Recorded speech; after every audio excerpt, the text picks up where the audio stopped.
Well, good morning, everyone. For those of you that don't know me, my name is Luis Pizarro, President of the Puerto Rico Chamber of Commerce, and it is an honor for me today to present this conversation with Mr. John Williams, President and CEO of the Federal Reserve Bank of New York. Please, let's give a warm welcome to Mr. Williams.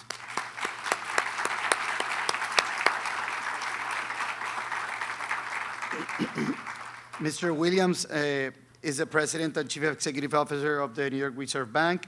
In that capacity, he serves as the Vice Chair and a permanent voting member of the Federal Open Market Committee.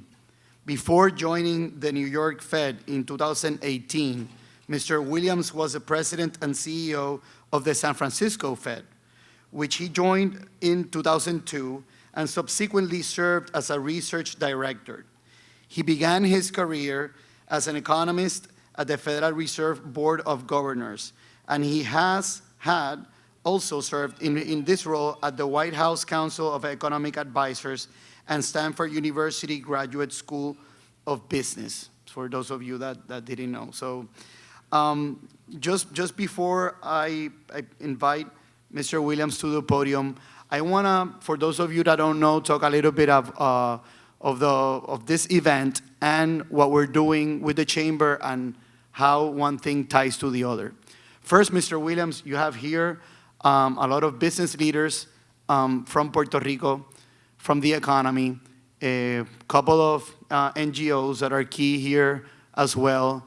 And one thing for sure, there's a lot of alignment into what we see that NGOs, private sector entities, as well as the government are doing these days.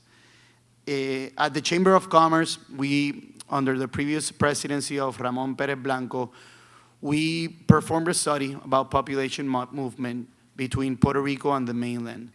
And the conclusion of that study is that 32% of the population is willing to move back to Puerto Rico and want to move back to Puerto Rico.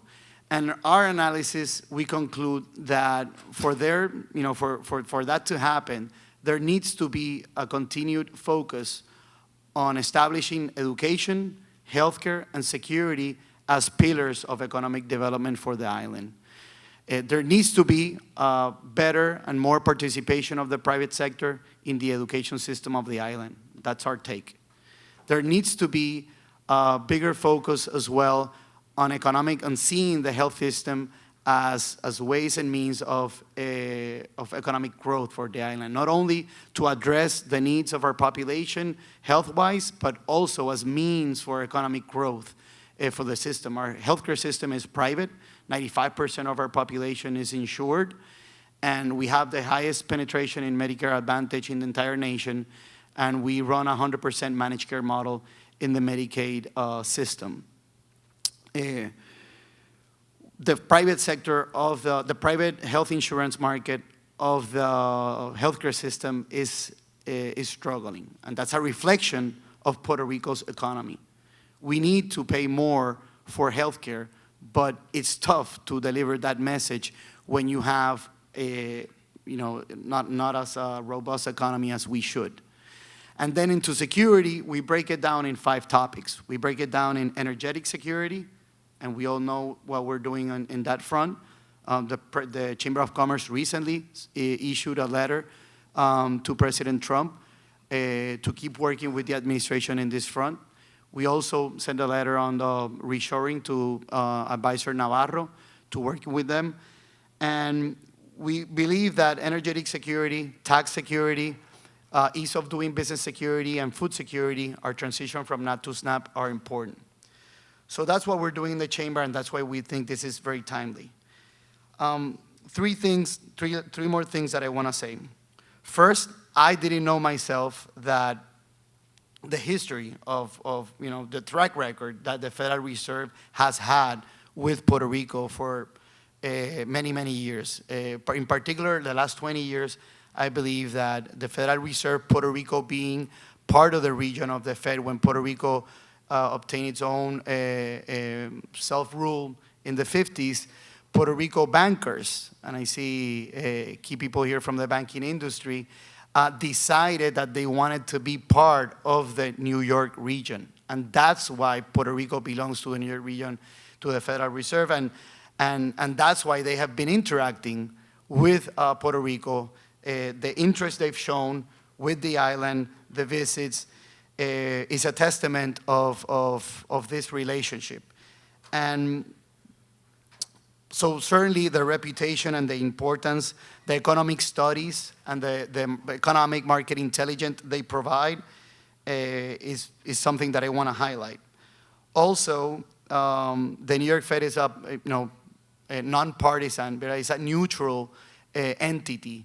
So I think that the value of the information that is going to be shared by Mr. Williams here is completely important these days, which brings us to the second point. Timing-wise, this meeting could not be better, sir. Thank you for being here. We all know, as a private sector, there's a lot of uncertainty what is happening, in the world, what's happening from the federal perspective.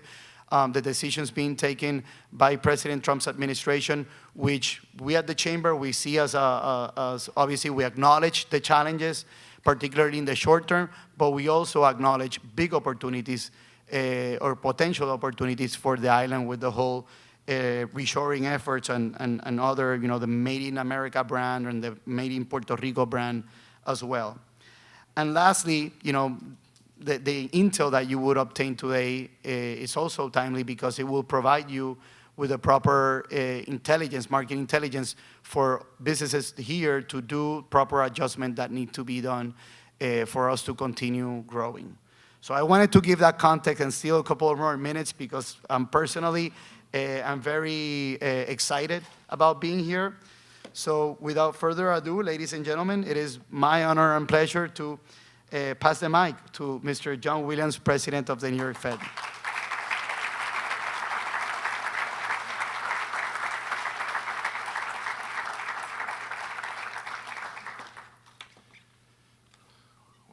Thank you for that kind introduction, and this has been a terrific visit here last 2 days. And I'd like to begin by thanking the Puerto Rico Chamber of Commerce for co-hosting today's event. Visiting Puerto Rico is always a highlight for me, and yesterday I had the pleasure of seeing Ponce for the first time. So it's been a really, really informative trip, meeting with business leaders, community leaders, government officials. I'm very much in listening mode and learning mode, so it's been great, and we still have the rest of the day here in San Juan. So I'm on the island as part of an ongoing engagement, as you mentioned, of the New York Fed has with the communities across the Federal Reserve Second District. In our discussions, business and community leaders have shared their perspectives on Puerto Rico's economy. In turn, I've been able to place what's happening here in the context of the broader U.S. economy. So I'd like to continue that conversation this morning, but before we get into the Q&A portion of the program, I'm going to take some time to discuss the economy and monetary policy in the context of a changing and uncertain landscape. I'll talk about what the data are telling us and how the Federal Reserve is working to achieve our dual mandate goals of maximum employment and price stability. I'll also share some brief observations around Puerto Rico's economy. Okay, but before I go any further, I must give the standard Federal Reserve disclaimer that the views I express today are mine alone and do not necessarily reflect those of the Federal Open Market Committee or any others in the Federal Reserve System. So, what can we expect from the economy? Now that question is top of mind for many, particularly those who are trying to plan for the future at a time of heightened uncertainty. Now the answer to that question is multifaceted, but I will do my best to address it over the next 10 minutes or so. So to start, I'll say that the economy entered the year on firm footing. This was a result of strong growth, fueled by robust gains in the labor force and productivity. Then, after a period of cooling, a wide range of market indicators, labor market indicators, including the unemployment rate, have now stabilized at levels consistent with a solid labor market. On the inflation front, the disinflationary process has been on a path toward the FOMC's longer run goal of 2%. And based on the 12-month change in the personal consumption expenditures price index, inflation was about 2.5% in February, and that reflects a broad-based deceleration over the past few years. Now, this is really tremendous progress, given that back in mid-2022, inflation reached a 40-year high of over 7%. But even with these declines, we're still not at our 2% goal, and I remained committed to bringing inflation back to that goal on a sustained basis. Despite the strong start, the future is highly uncertain. I'm not alone in saying this. In fact, the word uncertainty was the overwhelming theme in the latest Federal Reserve Beige Book, which is a report about economic conditions that's collected across the 12 Federal Reserve districts. Measures of policy uncertainty have increased sharply in the last few months. For example, between October of last year and this March, the Economic Policy Uncertainty Index has nearly tripled, reaching the highest level recorded over the past 40 years outside of 2020. Perhaps not surprisingly, the Trade Policy Uncertainty Index has skyrocketed to levels that have never before been seen in the data going back for 65 years. So this pervasive sense of uncertainty is becoming increasingly evident, especially in the so-called soft data, such as surveys and information that we hear from business contacts. There's been a sharp decline in consumer sentiment, and business sentiment measures have weakened too. Shifts in sentiment can occur for a multitude of reasons, so understanding the source is key. While uncertainty about the economic outlook reflects many factors, the effects of tariffs and trade policy on the economy are certainly at the top of the list. For example, my business and financial market contacts highlight that this has made it more difficult to plan for investments and for hiring. So this gives us insight into the reality that businesses and consumers are faced with, many of whom speak of taking a wait-and-see approach. Now, this is a concept that economists call the option value of waiting. What that means is that at times of great uncertainty, consumers may put off making big decisions like buying a home or a car, and businesses may delay investing until they have a better sense of what the future holds. And when households and businesses cut back on spending, economic growth slows. In addition to the effects of uncertainty in trade policy on sentiment, we are seeing increasing signs of effects on near-term expectations for inflation. For example, if you look at market-based measures of inflation expectations, which reflect what investors are willing to pay to be protected against inflation, these have risen at shorter horizons, but have remained stable at longer horizons. The New York Fed conducts numerous surveys, and our surveys indicate that second district businesses expect higher cost increases, particularly among manufacturing firms and businesses that rely heavily on imported goods and products. While year-ahead inflation expectations of these firms have moved up, their longer-term expectations have remained stable. I want to emphasize that during times of turbulence and uncertainty such as these, well-anchored longer-run inflation expectations are critically important for ensuring price stability. So the story here in Puerto Rico is consistent with what we're seeing elsewhere. The island's economy has been doing quite well. Employment numbers have been impressive, with private sector employment at an all-time high. There's been strong growth across industries. And after decades of decline, the island's population appears to have stabilized. But like I've been saying regarding some of the other evidence, despite this strength, Puerto Rico is not immune to the effects of uncertainty, and I've heard that from business leaders during my visit here and earlier. Considering the high degree of uncertainty about what the future holds, another question that's often asked is, so what does this mean for monetary policy? The answer is that the current modestly restrictive stance of monetary policy is entirely appropriate, given that we have a solid labor market and inflation is still running above our 2% goal. Importantly, it gives us the opportunity to assess the incoming data and developments, and ultimately positions us well to adjust to changing circumstances that affect the achievement of our dual mandate goals. So that's why at our most recent meeting, the FOMC decided to leave the target range for the federal funds rate unchanged at 4.25% to 4.5%. In the accompanying statement, the committee noted that uncertainty around the economic outlook has increased and said that it's attentive to risks to both sides of our dual mandate. The committee reaffirmed its strong commitment to supporting maximum employment and returning inflation to its 2% objective, and its policy decisions will be based on a careful assessment of the incoming data, the evolving outlook, and the balance of risks. The committee also decided to slow the pace of the reduction in our holdings of securities, with a net effect of reducing the monthly pace of balance sheet runoff by about a half. This is a natural next step to smooth the transition from what we call abundant reserves to a level that is somewhat above ample.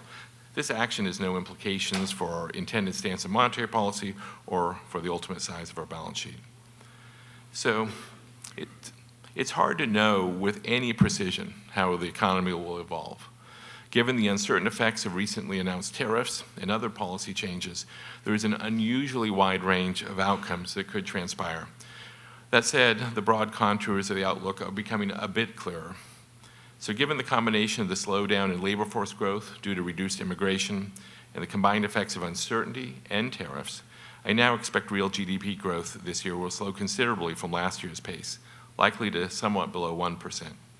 With this downshift in the pace of growth, I expect the unemployment rate, again, all these numbers are national, I expect the unemployment rate to rise from its current level of 4.2% to be between 4.5% and 5% over the next year, and I expect increased tariffs to boost inflation this year to somewhere between 3.5% and 4%. Although the economic outlook for this year is coming into better focus, what happens after that still remains unclear. A key question is the extent to which this year's higher inflation spills over into subsequent years, and how that may in turn affect expectations of future inflation. Another question is how the global economy will respond to the changes in trade policies. As I stressed in a recent speech, the world's economies are highly interconnected, and what happens in our country affects other countries and vice versa. Elevated uncertainty poses many questions about the future of the economy and the path for monetary policy, and it's simply too early to know the answers. But as we learn more about the effects of tariffs and other policies, we'll continue to carefully assess the incoming data, the evolving outlook, and the balance of the risks to achieving our goals. Monetary policy is in the right place to manage those risks as best we can. Despite the recent rise in shorter-term inflation expectations, longer-term inflation expectations have remained well anchored, as I mentioned, and it's critically important to keep inflation expectations well anchored as we pursue our goals of maximum employment and returning inflation to 2%, our 2% longer run objective. Thank you very much, and I'm looking forward to the conversation with Mike. Yeah, I want now to invite Mr. Klaas and Mr. Williams to please sit over here at the stage so we can begin the conversation. Am I mic'd up? Can you hear? In any case, John, welcome back to Puerto Rico. It's always a pleasure to have you here. I wanted to just kind of acknowledge the elephant in the room as soon as we could. You addressed it somewhat in your remarks, but tell us a little bit more about your reaction to these tariffs and how has it affected your outlook on the economy, and how do you forecast in this environment? How much time do we have? How many hours on that one, Mike? That's a lot. First of all, I want to thank Mike here. He is a member of our community advisory group at the Federal Reserve Bank of New York, and just a terrific source of information, and I appreciate your willingness to spend time with us. So with that. So this is a very challenging set of kind of things to analyze.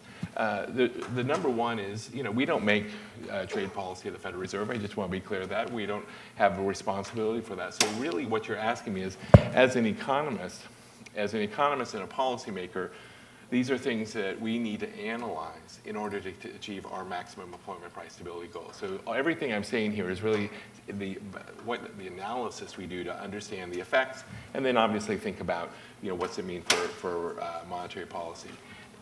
So the first thing is we need to get a better understanding of what the actual changes are. So if you listen to me or some of my colleagues, in earlier months we said we don't know. We're going to wait to find out what it looks like before trying to speculate on what it means. Well, now we've gotten a lot more information.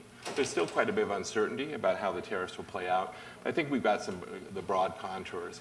And then the next thing I think is very important is to understand not just what the tariffs are in like the top line, but how they affect different sectors, different countries, and different goods. And because of the effects on inflation and on jobs and the economy really depend on which goods and services in which countries. And finally, how do other countries respond? That's the biggest question mark, because that's going to affect our ability or affect our exports. It's going to affect the, kind of the global economic picture. So there's kind of looking at all the dimensions. So it's not just the top line, what's the percent, but really understanding how it affects things. And then it's going back to history and looking at earlier episodes. Like in 2018, we've had tariff increases. We have a lot of modeling that we do and analysis. And what you learn from that is that when there's tariffs on, especially on consumer goods, these are based on imported consumer goods, you see the pass-through into those prices pretty quickly within a matter of months. On some of the imported intermediate goods like lumber, steel, I know concrete comes up here a lot, some of that may take longer for that to show up in the prices people pay, but it shows up right away in the prices that businesses are paying as they buy these things. So really it's like looking at all those components, the pieces, and figuring out what both the magnitude of their effects and then the time dimension. How long will it take to we see it flowing through? And then I know I mentioned also understanding what's happening internationally. So that's what we do. We look at past experience. We run all the numbers. We are very granular on the data. We are looking at every line item in the CPI reports and in all the trade data to understand how these things are affecting things, and from that draw a tentative conclusion. And I gave some broad range of numbers a minute ago, but it's really about this is kind of the direction I expect things to be, and then just stay in that data collection process and try to understand things as they go. This is why conversations like we're having here and on this trip and my outreach, with leaders, throughout the year is really important, because they're telling me not just what the data are saying, but what are people doing with that information and what decisions they're making. And speaking about timing, you mentioned waiting, you mentioned the timing. Is there a danger to maybe over-interpreting short-term moves or short-term actions? Yeah, I mean, there's data collection and analysis and all this really requires you to do two things that they're contradictory. One is collect all the information you can, talk to many people as you can. Obviously, watch all the financial markets. We're the New York Fed. That's a key responsibility for us. Collect all the data we have about the U.S. economy, the regional economy around the world, but then do a very careful analysis, knowing that data can be noisy. Data can move around for a million different reasons. They can get revised. Next month you find out, well, no, we got better information. So it takes patience. It takes a kind of a keen eye for what are the things that are sending a clear signal versus the things you need to wait a while and get a better fix on that. So you don't want to overreact to any data point. One of my colleagues says you want to be data dependent, but not data point dependent, and I like that phrase. And you also want to make sure that you're looking at the kind of what I always think of as what are the themes that you're seeing in the data? Like on this issue of consumer and business sentiment, they're all telling us the same thing. I don't have to look at 200 different surveys. They're very consistent. At other times, the data are kind of giving you mixed signals. Like, and this is the soft data versus hard data issue. The soft data, which is surveys and sentiment, those have weakened quite a bit. The actual spending data, the GDP growth, employment, those have held up. Try to understand which one do you want to put more weight on. My answer to that is you got to take some time on this. It takes some time to see how these things play out, and then from that you update your views. And you don't want to overreact to the data. At the same time, you got to be paying attention that you're getting the signals that are coming at you. Yeah, I think that makes a lot of sense. What about I'm starting to hear terms that were from the past, like measles, coming out, but now people are talking about stagflation. Any reaction to whether, that is something we should be looking at? So, do I need this still? Yes? The mic maybe lower it a little bit. Okay. Well, which side? I think you're good. You're good. Can you hear me now? Yes. Are we there yet? Yeah. To the other side. Oh, yeah. I always like to have a professional handle this. Okay. Oh, perfect. Thank you so much. Stagflation. Thanks. I'm trying to avoid the question. Microphone's not working. Wait a minute. No, seriously, this is not stagflation. I'm old enough to know what stagflation was in the 1970s and early 80s. That was a period of double-digit unemployment, double-digit inflation. That was a period of sustained high inflation and economic weakness that we experienced, when we were very small children. But that's what that refers to. And the term stagflation comes from a period of a stagnant economy and high inflation. And, I grew up, you think about it, studying economics, studying monetary policy, really trying to learn the lessons of how to avoid a situation like that. What we are seeing, though, so we're not seeing anything like that. The unemployment rate today is 4.2%. Inflation is still low.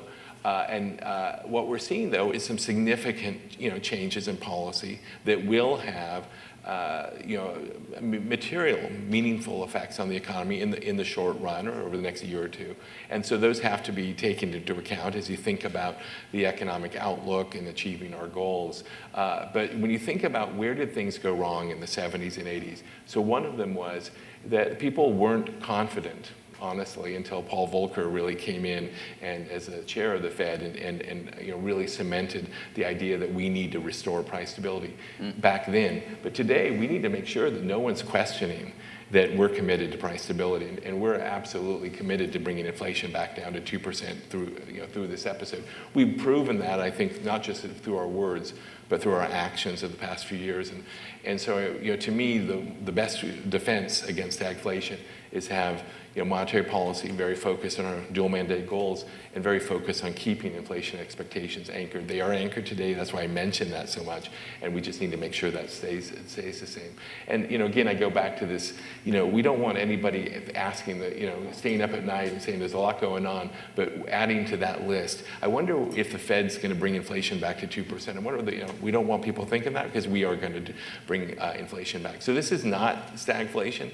We've actually gone through an incredibly challenging period. Of course, here in Puerto Rico, far more challenging due to the natural disasters. But in the United States, we had the high inflation. We've gotten through that. We've gotten inflation down. The economy is still in a good place. We just need to manage.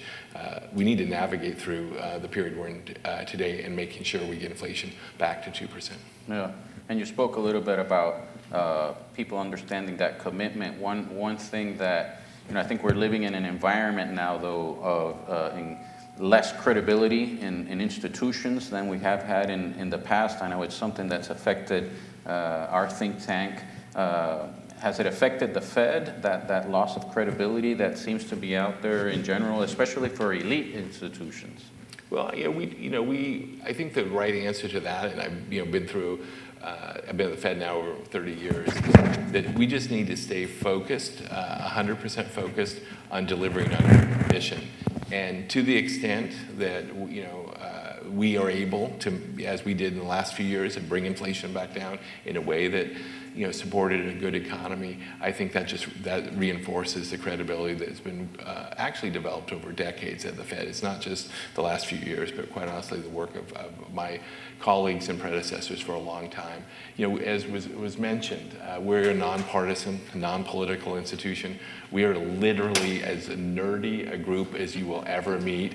And for those of you who in the room I know us well, I think you can be our witnesses about how nerdy we can be. But we are focused on the data. We're focused on our mission. We have in monetary policy, our goals are really important, but they're very narrow. I mean, we're specific, maximum employment, price stability. We're not trying to solve everything.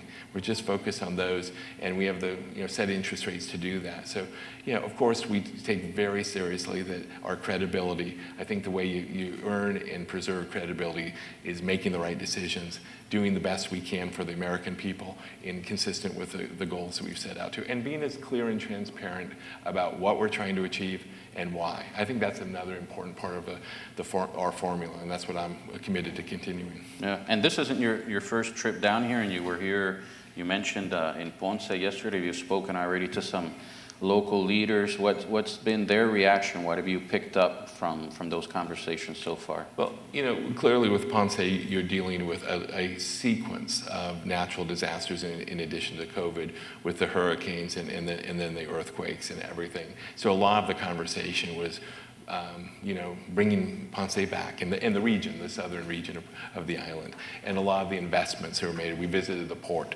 and getting that back on its feet and an engine for the local economy. We talked a lot about manufacturing and the potential for reshoring as in the region and the focus on medical devices and pharmaceuticals and broader set of issues. We did talk a lot, like we typically do. We heard about affordability of housing, always high on the list. Second, bringing people back to the island and creating economic opportunities for the people who've left and getting them excited about coming back. And there was also just a discussion of how to, I would say, kind of making sure that we're leveraging the incredible strengths of the island and the university system and the universities in general. The workforce is very educated and very talented, and I would say the kind of the entrepreneurial spirit. So those are the things that came up a lot. I think they're consistent with what I've heard in previous trips. You mentioned, or the word uncertainty has come up a lot. In Puerto Rico, we're very used to uncertainty. Will the power go out? Will I get the permit? Is a hurricane coming? We live with that. But this seems to be an uncertainty of another dimension that we have now. Do you have any recommendations for business leaders or leaders in general here in Puerto Rico about how to respond to that? Well, I think you're absolutely right. I mean, there's as economists, we tend to kind of categorize things, and there's types of uncertainty that any business leader or pretty much anybody has to deal with. You don't know what's going to happen in the future. You have to make decisions based on what you know. You have to adapt and be agile. And those are things that I think business leaders and others are very good at. They're like, I don't know what's going to happen tomorrow, but I can prepare for that. Even the power outage example is one of those. So I think what I am hearing is that this has a different nature to the uncertainty. This is a certainty that's harder to know, well, what's the right answer today to deal with this, and what positions me well. And so I think that tends to lead people to understandably say, let me wait this out a bit. Let me see what's happening. Let me figure out kind of what the rules are and what things are. And then I'm going to go back to what we do really well in this country is like, okay, this is the lay of the land. This is the landscape I'm working in. And I'm going to figure out how to move forward from that. So I think it's the kind of uncertainty that I think that where it causes people to either have to kind of wait and see, or maybe just rethink their strategy. And I think that's what, I think we actually have heard that increasingly. Like, in this new world where you have much higher tariffs, I'm going to have to rethink my product line, or where am I sourcing the inputs I use, or things like that. So that, of course, is something, again, when you can figure it out and make it work, and people will, but that's going to take some time. And I think that's one of the aspects of the uncertainty that we're seeing, just more of I need time to figure this out. Of course, the other issue that we've seen in the data is that people stockpiled a lot in advance of the tariffs, and we heard it here, we see it in the data, and that's another way to kind of manage through the uncertainty, is you kind of like, I'm kind of set for the next few months. Right. So I have one last question, but we're going to open it up to a Q&A from the audience, so start getting your questions ready. But I wanted to ask also, what do you see as I mean, Puerto Rico has been in, you mentioned a little bit about the natural disasters, but we've been through a regime of austerity. We've had the largest municipal bankruptcy in U.S. history. We've gone through political upheaval, natural disasters. What do you see as the New York Fed's role or even responsibility to a place like this? Well, I think we heard about it a little bit in the intro, is that one of the things, clearly this is an important part of our district. So we want to make sure that, like the rest of our country, we want to make sure, our district, we want to make sure we have a good understanding of what's going on, what are the opportunities that people see, what are the challenges they're facing. We also are I think a terrific supplier of data and analytics. And I know that my friends here have often said, yeah, you guys are so good, could you do more? And that's something that we've been doing in the past, providing, again, we don't have an agenda. We have a pro-strong economy agenda, but we don't have a political agenda. So we can provide the best data and analytics to help people think about things. We've also worked in the past. We continue to work really thinking about if you will, the financial ecosystem here and the roles of, say, CDFIs and other financial institutions, and making sure that credit is flowing to businesses and households and things. So we've engaged a lot of that. Now, we're not lending money, we're not making grants or anything like that, but working closely with the key stakeholders in really supporting the infrastructure, mostly in the kind of the financial infrastructure here in the island. Great, great. So I'm sure there's probably plenty of questions. Mano Morales? Do you? I want to break the ice first here. Presidential privilege. Thank you. And kick it off. And before I pass it on to former President Manuel Morales, we get asked a lot in the media about, there's this foreseen inflation that is coming, and what is the Chamber of Commerce doing to address that? And our answer typically has been, well, it's not what we're going to do, it's what we've been doing. We at the Chamber, we've been extremely active locally with the tax elimination. We have this inventory tax that we are advocating actively. We need the elimination of the inventory tax. We have been recommending the government also to streamline the approval process of permits in the island. From the federal perspective, we have an active agenda. We arrived last night from being in DC with the reshoring efforts. So we have a number of things that we've been pushing. From your perspective and from what you know from the Puerto Rico market, what would be your recommendations, not only with inflation, but for economic development that Puerto Rico focuses on based on what you've known and learned about the island's economy? So obviously, I'm not going to tell you or others what you should be doing or giving. We don't make tax policy. We don't make policy. But I will speak as an economist, so I'm not going to dodge the question. It's a really important question, and it's a question that. You think about some of the themes of some of the challenges here. Puerto Rico has unique challenges, but a lot of them really are about labor force and skilled labor force, about infrastructure. They're about housing affordability, which is a national issue. And so as an economist, I often joke that I only know two words: supply and demand. So what's the issue here? And I think this gets to both the inflation question and the effects of tariffs, but also the growth question.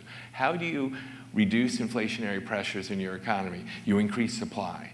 You create a more vibrant economy on the supply side. And some of that might reflect making it easier to start businesses or expand production or things like that. Again, not giving it specific advice, but things that expand the availability of housing supply, things that expand the availability or kind of build the supply side or infrastructure of the economy that supports economic activity, I think are really important. And I think that hits both the kind of making the island, the costs lower, more competitive, and that hits the inflation side, but then also I think on the economic growth. So when I think about it, when I think about the kind of growth prospects, there's really three ways you can grow an economy. One is through labor force growth, and that includes the education of your labor force and the skills they have. Two is really through investment in businesses and infrastructure, and the three is through innovation. So if the more that whatever it is that can help those three things, grow faster, be stronger, I think those not only propel development and economic growth, but also can be an offset to some of the cost effects that we're talking about. Dr. Williams, you addressed the issue of uncertainty a little while back. Well, I have a good one for you. I was reading Bret Stephens' column last Wednesday, and a phrase he used struck me very, very strongly, and I copied it. Then I saw the announcement for your presentation, and I said, I'm going to go and I'm going to ask him about this. Mr. Stephens, which is a conservative writer, he said that what the uncertainty and the chaos that's all around us has been made in the name of an economic, illiterate, and diplomatically ruinous obsession with tariffs and trade deficits. Now, my question is, Mr. Trump appears to dwell into the impossible.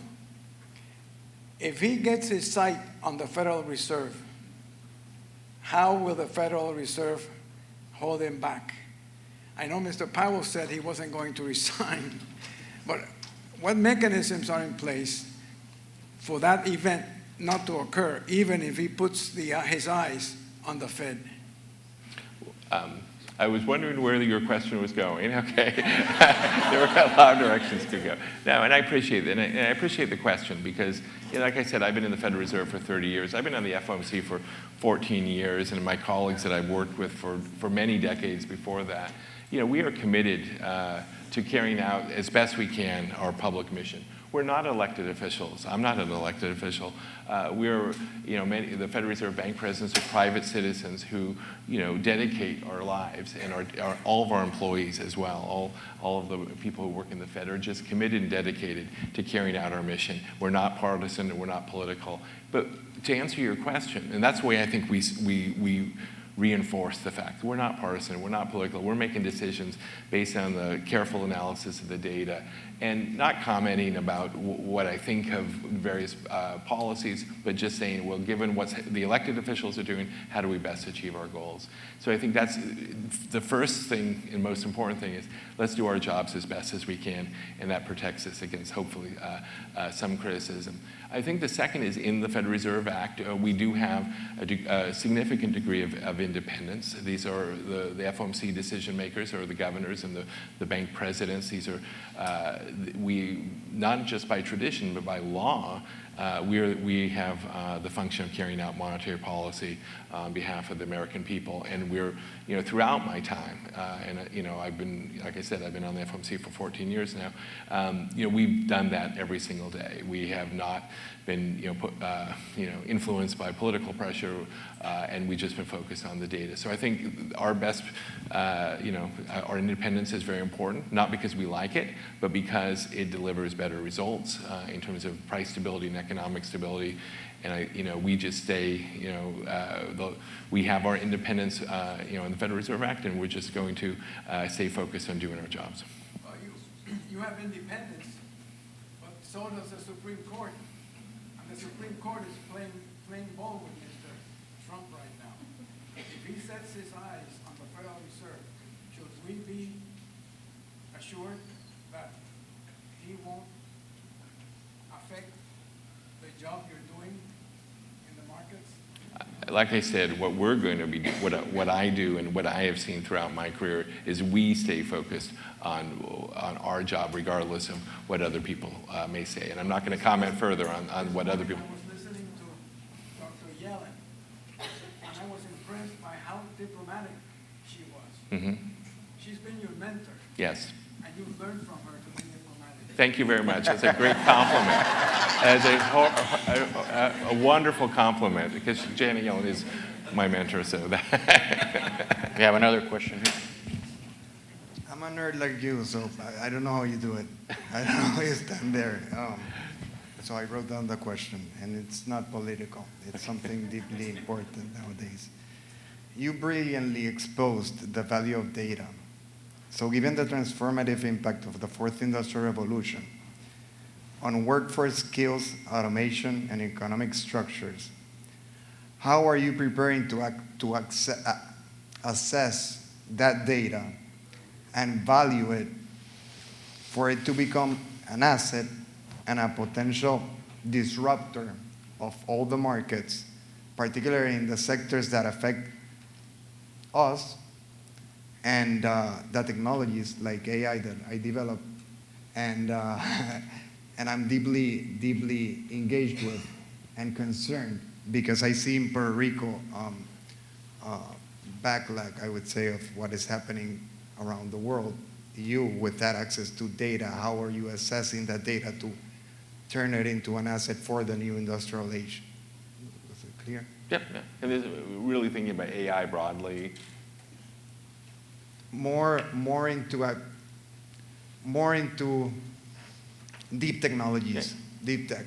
Right. Yeah, no, this obviously a hugely important set of questions. And I'm going to say set of questions because when you think about us at the Fed, we do multiple things. Like one is, we make policy and monetary policy. We supervise financial institutions, including the largest banks, some of the largest banks in the world. So we have to understand what they're doing. And we are in a way, the eyes and the ears of financial markets of the New York Fed, understanding what's happening in U.S. and global financial markets and the U.S. and global economy. So for us, I think when you think about all these, and we carry out implement monetary policy in markets. So we're not just academic studying things. We are actually interacting with financial markets and the economy and with the institutions that are doing this. So for me, and I'll try to be brief on this, I think our approach on this is one is try to really understand how these new technologies, what they are, how they're being used, whether it's data analytics, whether it's the use of unstructured data, whether it's artificial intelligence, but I mean this broadly, really try to understand out there, have the experts talk to us, gain expertise in that. So we need to be really kind of knowledgeable about it. The second thing we need to do is understand how it's being used around the world in financial institutions and the economy. And then third is how do we actually harness the data, the analytics in our carrying out the work that we do, and do that in a way, if you think about AI, for example, is to think about how do we use these technologies in a way that helps us do our job, but obviously is secure from the point of view of kind of exfiltration or issues of data getting out there. So I think these are areas that we're very focused on. We're pretty careful organization that we don't try to ourselves just grab the latest technology, but we are experimenting in a safe way about learning how to use some of these tools. We've been doing large-scale data analytics for a long time, but again, I think the right answer to your question is we need to be engaging, learning, studying, and thinking about how these things affect how we do our job. We have about 4 minutes left. Oh. I see we have 4 questions. Okay, so we'll do a lightning round. Lightning round. Quickly, Jorge. Yeah. Hi, I'm Jorge Rodriguez. I'm the founder of the Puerto Rico Institute for Economic Liberty. And I wanted to ask you, what's the role of the New York Fed on terms of driving policy? To put it in context, Puerto Rico from 2011 to 2020 had one of the lowest GDP growth in the world, right next to Sudan, Libya, Venezuela. From 2013 to 2020, we had the bankruptcy, the Fiscal Oversight Board, the hurricanes, and the COVID, significant net transfers, and we're still, struggling to grow the economy. Mm-hmm. We have the third largest migration, net migration of any state, and the number one if it's per capita. And we found that our economic freedom index by the Fraser Institute is the lowest, 2 times lower than the lower, so it's basically 2 to 4 times harder to earn a living in Puerto Rico. Mm-hmm. And out of 83 cities, we became last on ease of doing business. So if we're driving policy changes, because obviously that means we have some structural issues, what will be the role of the New York Fed to help drive the structural changes that need to happen at the policy level to let people contribute to the growth of Puerto Rico? Yeah, so I'll be quick on this. The huge set of issues you raised are important ones. Our role is we don't have a direct role in making policies or, we do have a role in helping, I think, bring experts together, bringing the data and analytics together with stakeholders and working closely with the stakeholders, whether the nonprofit, the government, or the business community. But we don't have a formal say in any of this, so our job is, as always, is to, I think, be a good resource for the stakeholders to make the decisions. We're running low on time, so let's see if we can. Yeah, if we can speed them up, we'll try to get to all of them. Okay, good. Mr. William, welcome to the paradise. Thank you. Well, I just want to share with you some points. So we came from a shutdown on the supply chain on 2020. New money on 2021. Of course, that's going to be inflation. But now, this kind of inflation don't came from high demand. we came from government intervention. So it's not the same. It's not the same inflation. So because the inflation by demand, we need to increase rate to adjust the expenditures. So that's not the same. That's not the the actually situation. You know what I mean? So I just want to know your opinion. Yeah. So I mean, I hear what you're saying, and I agree with part of it is, first of all, it's, if you think about the pandemic period, it was huge shocks to supply and demand. There was a lot that happened in the pandemic, the return to, the closing down of the economies around the world and everything, and then all the fiscal and other actions. So there was a combination of supply and demand shocks. From a monetary policy point of view, we had to try our very best to assess what were the influences, how long they would last, and make the decisions. But you're right. Today, if your question is, with tariffs and other policy things like that, it's a different set of shocks. That's how economists, we talk about it, but a different set of influencing factors on the economy. So there's no rule book that says, oh, in this situation, this situation, monetary policy should do X or Y. You have to assess the data, what it's teaching us, as Mike was asking me at the beginning, how do we do that? And then assess, like, what's it mean for maximum employment price stability, and say monetary policy. So if your point is, hey, this isn't a simple, this just inflation, it's a more complex set of circumstances, I completely agree, and we have to use our best judgment based on the data, based on the evolution of the outlook. And very quickly, the last two. Hi, Nancy Santiago. Good to see you again, President Williams. So Tony and Javier are going to give me a little bit of guidance on this one, because I'm going to try to stay away from all the more political stuff in the here and now and take us a little further to data points and kind of the economy that's coming, right? And so the work that we did with the Surgeon General looking at young people very specifically. Well, now we're looking at an exponential growth of Gen Alpha, right? Born the years of 2010 to 2025. In 4 years, those young people will be able to vote. They'll be the largest population in terms of generation on the globe, right, that we've ever had in our history. So 2.5 billion. So I'm looking out 5-year mark and the 10-year mark. What are some of the things we should be paying attention to now, knowing for a few things that the population growth is not going to be sizable in the US, right? We're losing population, Europe is losing population, all that's really important. But we're now looking at a generation that's going to be the largest it's ever been in our history, that are AI native, digital native, social native, and already influence economic outcomes because of everything from Cash App to Apple Pay, right? How should we be planning for a generation that will largely come into their own in about 4 years, many of which will not go to college because of the opportunities they have available to them through digital learning now? What are some of the things we need to be paying attention to as Puerto Rico when we know that this shift, this sizable shift in population is going to happen? It's going to happen mostly in India, Nigeria, and China. What should we be doing for the young people of Puerto Rico right now? Because we're trying to bring them back home. So what are some of and keep them here, right? So what are some of the things we need to be paying attention to now? What is the data telling us? Where are the growth sectors going to be? What should we be planning for?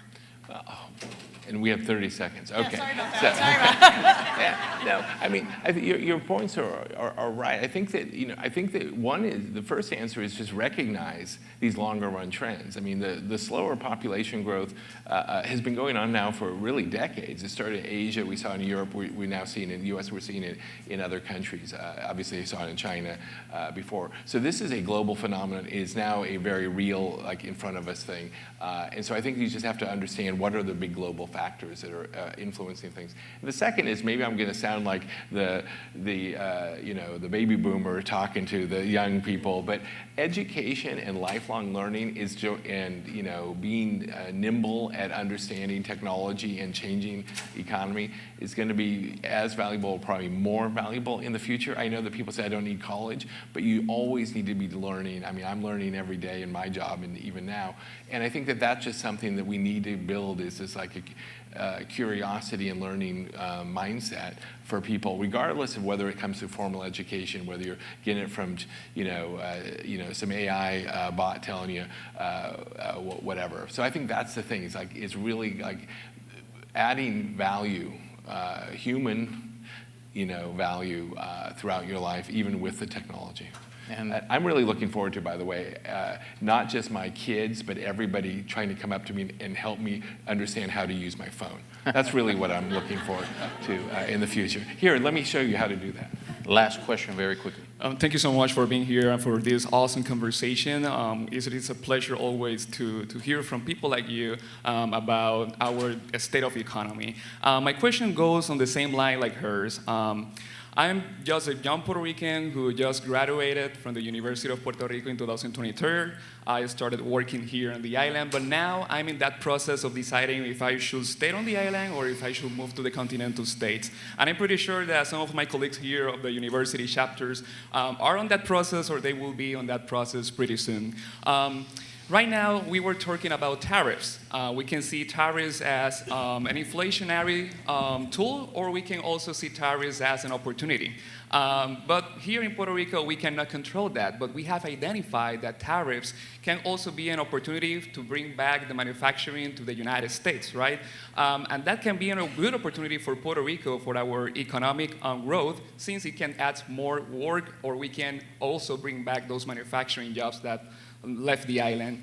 But for that, we need to become attractive to them. What are the key factors of the economy that you can identify that right now is in our hands to work with them so we can become attractive to those enterprises that maybe are in China or in other countries around the world to go and come back to Puerto Rico and invest in Puerto Rico in our workforce?